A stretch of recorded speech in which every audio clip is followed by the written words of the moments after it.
When one imagines some late night fun before bed, perhaps the first memories that come to mind was switching the TV into good old Adult Swim. Maybe one is familiar with their new hits like Rick and Morty, or late night anime showings through Toonami, or even reruns of classics such as Aqua Teen Hunger Force and Robot Chicken. Indeed, Adult Swim is one of the best places for adult television to be broadcasted, especially out here in the West. With the long history of the program, however, there are definitely a number of shows that have come and gone from its block schedule. Among its vast library of cancelled and completed shows, however, there is one that won the hearts of old viewers and newcomers alike. One considered to be an underrated gem to many. The one called Moral Orel.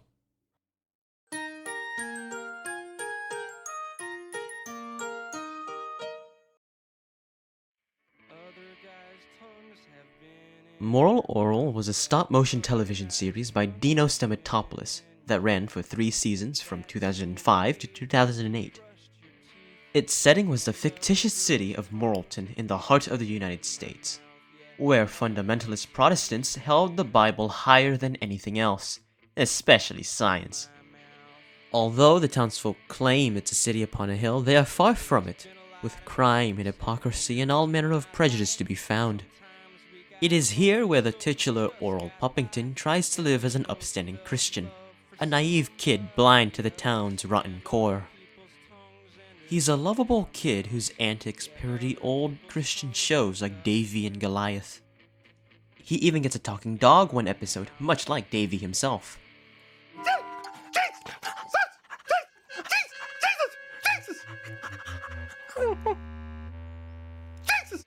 Across different episodes, we get to watch as Orel receives words of guidance, such as from their alcoholic father, Clay, or the town priest, Reverend Putty, and follows them with disastrous results.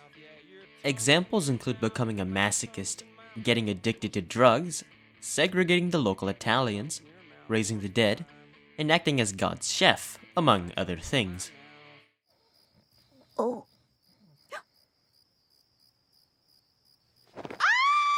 Indeed, the show starts out much like a black comedy with a similar structure each episode. A cycle of Orel doing the wrong things and them eventually being disciplined by their father, with countless jokes throughout its runtime.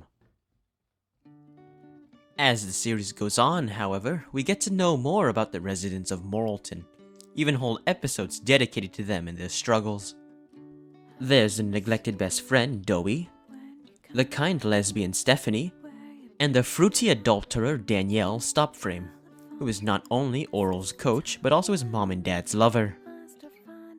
With this character development, however, the plot soon starts to veer from its humorous roots as it jumps headfirst into dark territory. It is at this point in the series that characters start to drop their facades and slowly reveal their insecurities, the parts of them that they try so desperately to hide. You're not even worth it. Not worth it? That's my life over and over and over and over and Okay, Clay, I get the point. No, you don't! The shift into the dark and depressing side of Moral Orel has become infamous to its fans. The later episodes of the series, especially in its final season, begin to destroy our preconceptions of these characters by humanizing their struggles. From this tonal shift, we learn that many residents of Moralton are damaged individuals. Perhaps the darkest episode that highlights this is one called Alone, where we peer into the lives of 3 different side characters. The ditzy sex object of the town, Nurse Bendy, is actually traumatized by sexual abuse and suffers from mental regression. The domineering librarian, Miss Censordoll, has a messiah complex and obsesses over eggs due to the removal of her own reproductive organs at birth. We even get to learn Orel's school teacher, Miss Sculptham, is a rape victim who had to do an abortion, and yet they still fantasize about the incident. These deconstructions soon come to affect our perception of Orel's family, as we start to see the cracks in their suburban life. Although Orel's parents are present in many episodes, they frequently just play a background role to him and his dilemmas. It is only later in the series that we come to understand the broken people they truly are.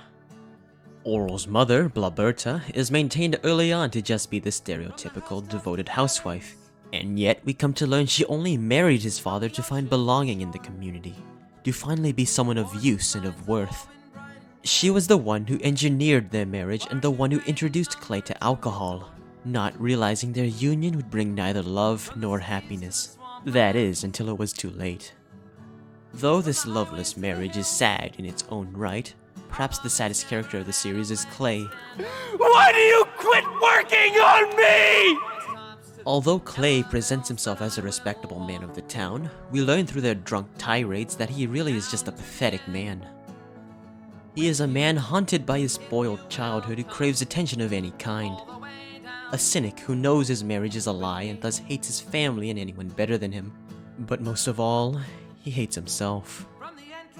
These deep-seated feelings of resentment and self-loathing are most evident in the episode Nature, where a drunk Clay finally reveals his dark side to Orel, the one person who still thought his father was a good man. She always fools me, Orel. I'll make things better, dear. Drink me. Put me inside you. I'm great. And she chokes me just like every other whore out there. They just grab you and pull you into them. And then they start squeezing things out. Things that are like weights around your head. You sit there for the rest of your life with nowhere to go and no one to be.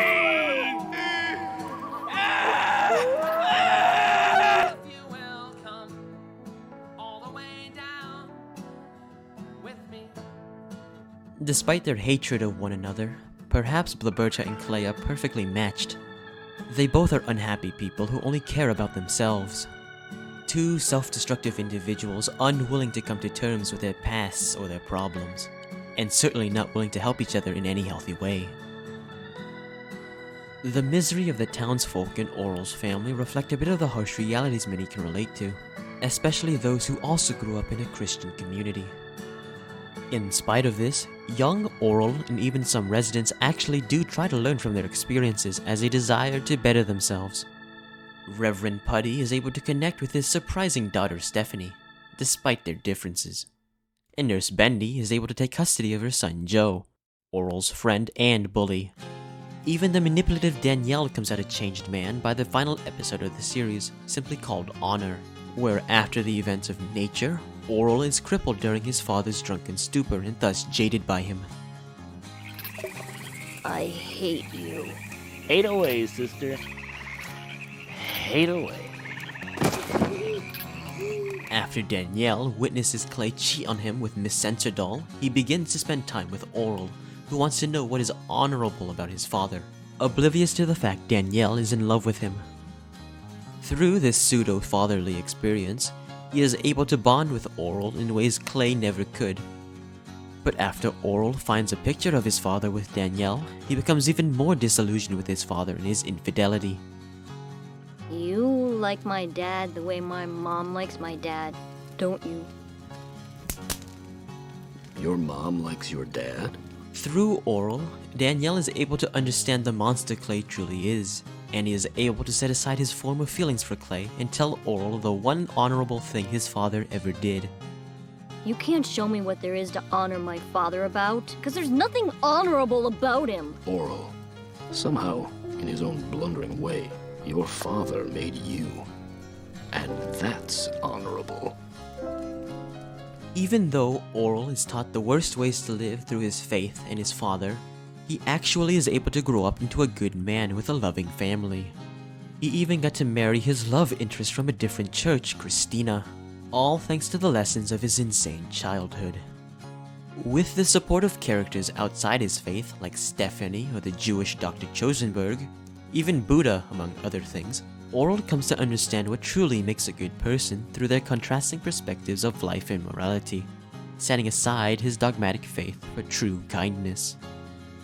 The healthy relationships made by Orel in his younger years and his ultimate fate are the result of his good-natured heart, one that would have been quashed were it not for his exposure to his father's true self.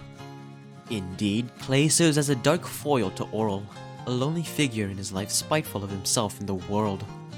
If their fates were different, perhaps Clay could have been a good man and Orel a rotten one like his father.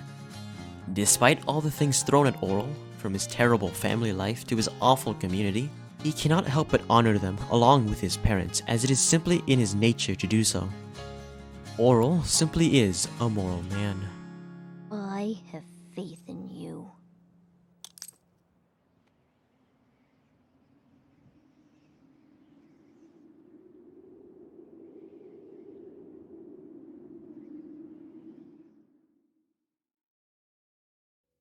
If you've made it all the way to the end here, thanks for watching this video. This is my first time tackling an entire series in one go, especially one with a good amount of seasons and episodes and all that, so it certainly was a new experience. If you'd be interested in more content like this, please hit the thumbs up button and subscribe. It'll help grow the channel and help me to remain motivated while I think up and create new videos. But anyways, thank you for watching.